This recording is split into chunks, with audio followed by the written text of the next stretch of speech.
É isso aí, pessoal. Vamos seguir agora com a aula de número 5. A aula de número 5 vai tratar sobre o recebimento de presentes e da participação em seminários, congressos e eventos correlatos, né? Então, nós sabemos que estamos tratando sobre o Código de Ética, né? E sempre tem algumas regrinhas relacionadas à questão de envolvimentos em congressos, em eventos e recebimento de presentes. Então vamos ver o que é que o artigo 16 do Código de Ética vai dizer. Os agentes públicos da Hemobras comprometem-se a não aceitar, em razão de suas atribuições, comissão, presente ou vantagem de qualquer espécie, inclusive convites de caráter pessoal para viagens, hospedagens e outras atrações. Então, grave bem esse artigo 16, né? Porque é um artigo que é cara de questão de prova, né? Onde o examinador pode pegar aqui esse artigo e transformar aí, né, em uma questão daquelas que traz geralmente uma pegadinha, né? Esse artigo 16, ele vai trazer várias características aqui, né? Como, por exemplo, né, ele vai tratar sobre comissão, né? E também sobre presente ou vantagem de qualquer espécie, né? Então aqui pode se dar nessas três situações, né? Lembrando que tem ou existe uma diferença entre cada uma delas, né? Comissão, né, presente e vantagem de qualquer espécie, né? Essa última, ela abre margem aqui para várias coisas, né, que podem ser enquadradas, podem ser entendidas como vantagens, né? Essas vantagens podem ser, além de financeira, pode ser vantagens profissionais, né? Muitas dessas vantagens, muitas vezes, elas não se relacionam a dinheiro ou à própria pessoa que está se corrompendo, mas ela se estende aos seus parentes, né? Muitos dos corruptos, eles chegam a pegar as vantagens que lhe oferecem, né? Ou a negociar determinadas vantagens para os seus parentes, né? Porque ele quer ver o seu filho, a sua filha ou a sua esposa, e às vezes também porque se ele estiver naquela situação, vai ser pego com mais facilidade. Então, geralmente, ele coloca, né, ele joga para um parente para tentar se desviar de uma possível autuação, né, da sua infração. Então, é importante observar essa questão de vantagens, né? Inclusive, aí ele traz aqui alguns exemplos, como convites, né, de caráter pessoal para viagens, hospedagens e outras atrações, né? Então, quando a pessoa é convidada para participar de determinado evento, né, e ali se oferecem a viagem, se oferecem as hospedagens e outras coisas que está incluída ali naquele pacote, certo? Então, essa é a validação em relação a presente, né? Agora, o parágrafo 1º do artigo 16, ele vai trazer o conceito, né, do que não é considerado presente. Porque, veja bem, quando eu digo que é vedado o recebimento de presente, se abre aqui outro questionamento, né? Como, por exemplo, quando um agente, ele trata bem, ele é um agente esforçado, ele é um agente que tem uma empatia muito grande, tirando aqui o exemplo de atendimento ao público, né? Geralmente quem atende bem ao público, quem faz o seu trabalho bem direitinho, né, ele é bem visto diante daquele público, e principalmente quando são pessoas que todos os meses ou todas as semanas passam por aquela empresa, por aquele local, e se vê diante daquele atendente, daquela pessoa que está ali. Então, como uma pessoa é uma pessoa legal, uma pessoa empática, uma pessoa que realmente é entrosada com o público, termina gerando uma certa afinidade com aquelas pessoas que sempre costumam passar por ali. Então, às vezes, pelo o bom atendimento, né, as pessoas sentem o desejo de presentear aquela pessoa, né, de dar um brinde, né, de agradecer pelo atendimento, e às vezes traz determinado objeto, né, traz um brinde, um presente, um perfume, algum relógio, alguma coisa desse tipo, e às vezes até comida trazem para a pessoa, certo? Então, nesse caso aí, deve-se observar, né, que não há uma intenção do agente, né, do funcionário da empresa em receber presente, né, mas aquilo é uma certa gratidão, retribuição, né, da pessoa pelo seu próprio trabalho, né? Então, nessa situação, será que o agente pode receber presente? Não? Então, fica essa pergunta. Aí, o parágrafo primeiro, ele vai responder basicamente a essa pergunta. Não no contexto que eu fiz, que eu construí, né? Porque não é em relação a um bom atendimento, mas é em relação a determinado presente que pode ser recebido, né? Então, vamos ler o parágrafo primeiro do artigo que diz, o artigo 16, né, que diz: respeitado o interesse de representação institucional da Inmobras, é permitida a participação em eventos ou em seminários, congressos e eventos semelhantes promovidos por pessoas física ou jurídica, inclusive sindicato ou associação de classe. Na verdade, esse parágrafo primeiro, ele traz aqui o conceito, ele traz aqui a definição, né, de eventos que podem ser frequentados, né? Mas é o parágrafo terceiro que traz o conceito de evento. Eu me confundi aqui, mas tudo bem. É o parágrafo terceiro do artigo 16 que vai trazer o conceito daquilo que não é considerado presente pelo Código de Ética. Eu vou voltar depois ao parágrafo primeiro. O parágrafo terceiro diz que não são considerados presentes os brindes sem valor comercial, certo? Brindes sem valor comercial, né? Geralmente são brindes, né, que todo mundo recebe, todo mundo está ali, todo mundo recebeu, né? Participou de determinado evento e digamos que todo mundo ganhou uma caneca, né? Então são brindes sem valor comercial, ok? Seguindo, nós temos os que sejam distribuídos por entidades de qualquer natureza a título de cortesia, propaganda, divulgação habitual ou por ocasião de eventos especiais ou datas comemorativas. Então, é outra situação em que não é considerado presente. Então, preste bem atenção, porque isso aqui, esse parágrafo terceiro, é uma cara de situação, aliás, é uma cara de questão de prova, certo? Então, preste bem atenção. Em terceiro lugar, ele vai estipular aqui um valor, né, do presente, e é mais outra cara de questão de prova, né? Veja que esse parágrafo ele é bastante extenso, então aqui o examinador ele pode aqui trazer uma questão em uma dessas situações, certo?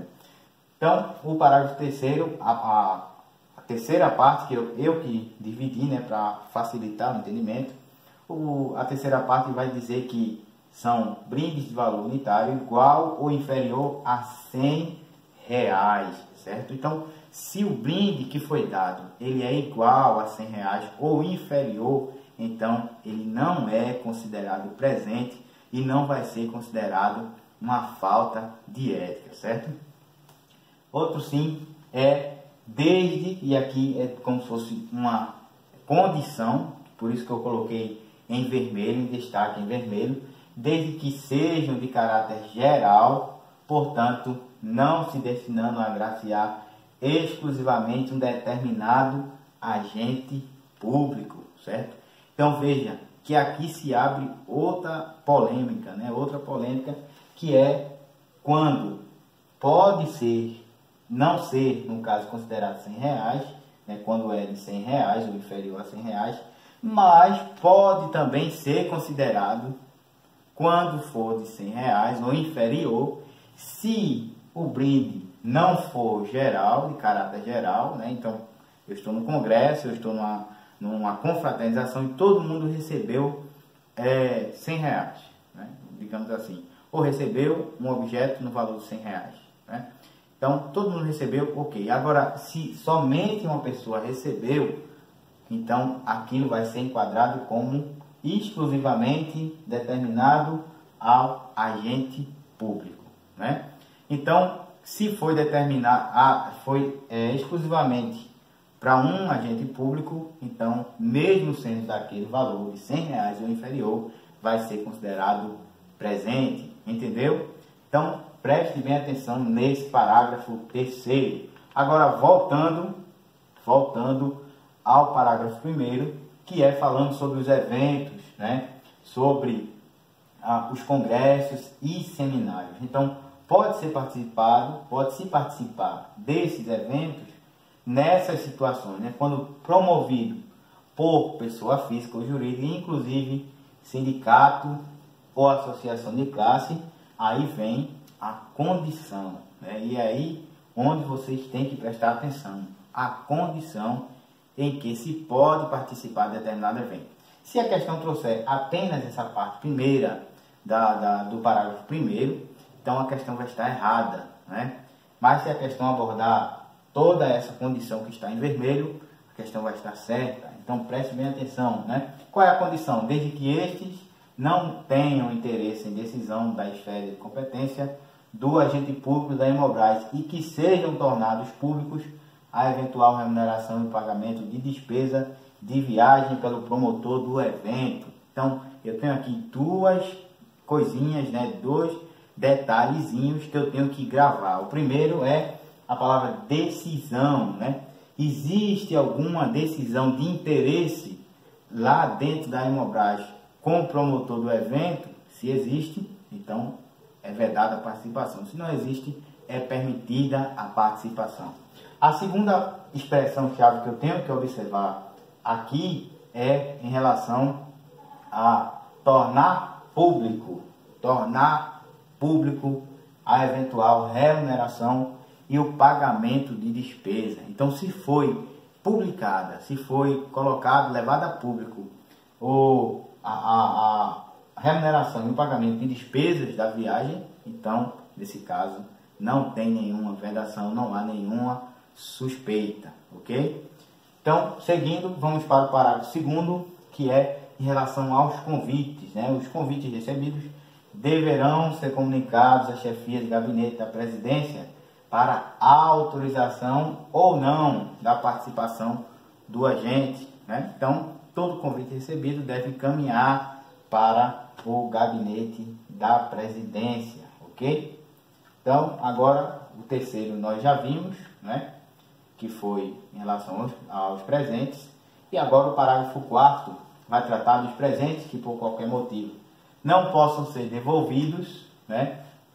Suponhamos aqui, né, pode acontecer uma hipótese de você receber um presente e aquele presente não pode ser devolvido, né? Não tem como ser devolvido, né? Digamos que é custoso para devolver, vamos usar essa hipótese, essa situação, né? Veio de muito longe, é muito grande, é muito pesado, não tem como devolver, né? Então, nesse caso, eles serão destinados a entidades assistenciais sem fins lucrativos. Veja que são duas situações. Ou incorporados ao patrimônio da Hemobras. Então, existem duas destinações aí que podem acontecer, nesse caso, de presentes que não podem ser devolvidos. Ou ele vai para a entidades assistenciais sem fins lucrativos, ou então é incorporado ao patrimônio da Hemobras. Seguido, nós temos aqui o artigo 17, que vai tratar da utilização de recursos materiais.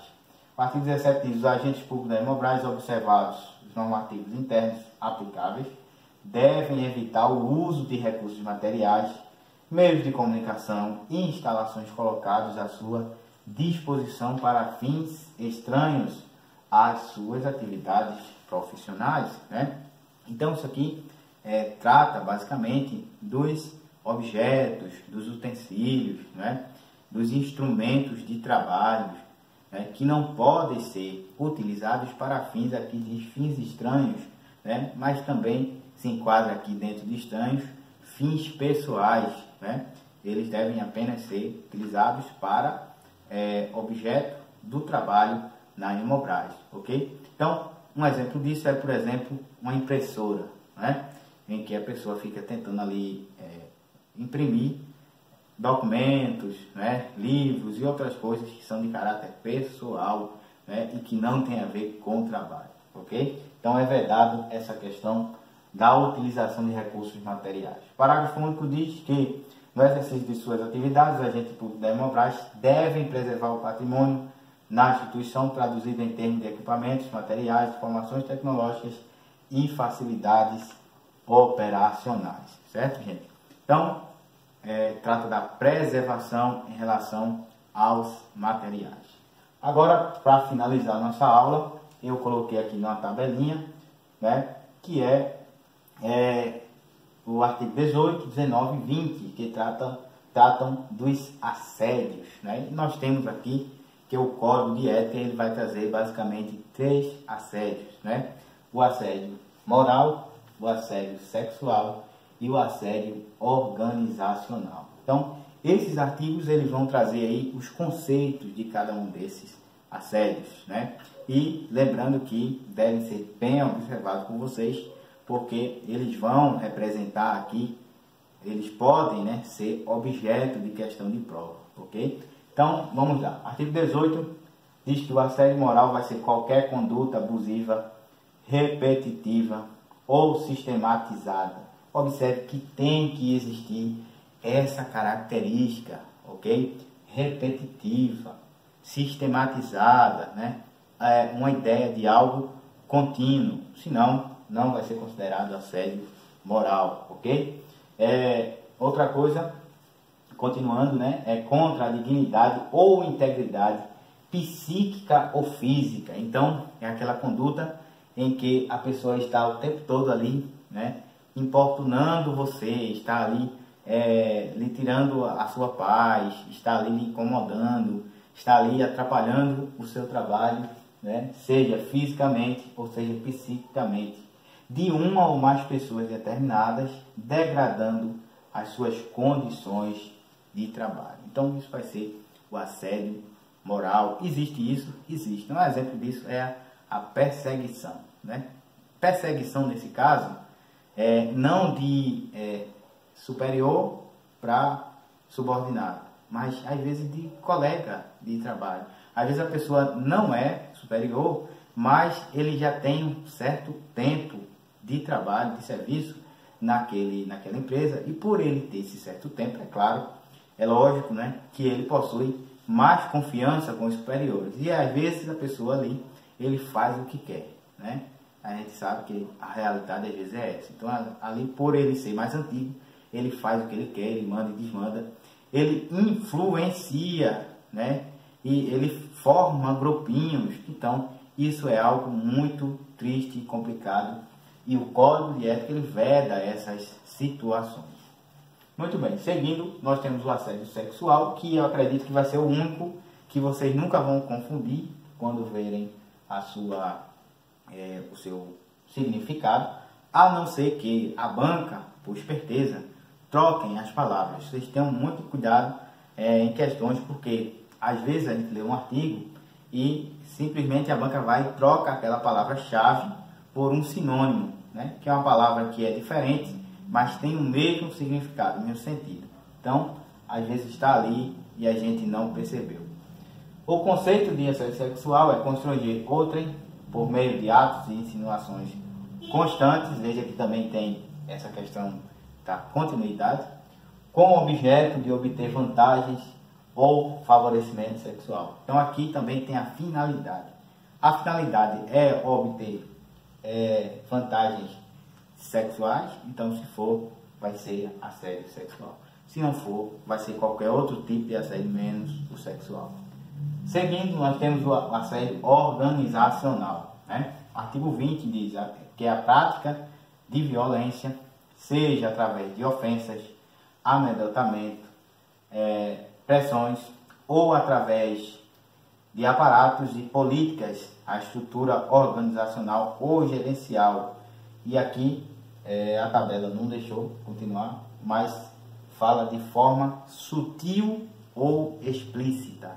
Então, um conceito, um significado que traz bastante detalhes que também deve ser observado por vocês, né? Porque isso pode ser de forma sutil, isso pode ser de forma implícita. E mais uma vez eu trago aqui aquele exemplo de perseguição. Só que nesse caso, por quem tem uma certa autoridade dentro da empresa. Veja que aqui ele cita através de aparatos e políticas à estrutura organizacional ou gerencial, né? Então, como é que eu vou cometer assédio organizacional com estrutura gerencial ou de política da empresa se eu não sou nenhuma autoridade? Então veja que esse último caso que se aplica a mais autoridades, enquanto aqui se aplica a qualquer funcionário, ok? Então esses são os tipos de assédio e essa é a nossa aula de número 5. Espero que vocês tenham entendido, espero que eu tenha ajudado. Bons estudos!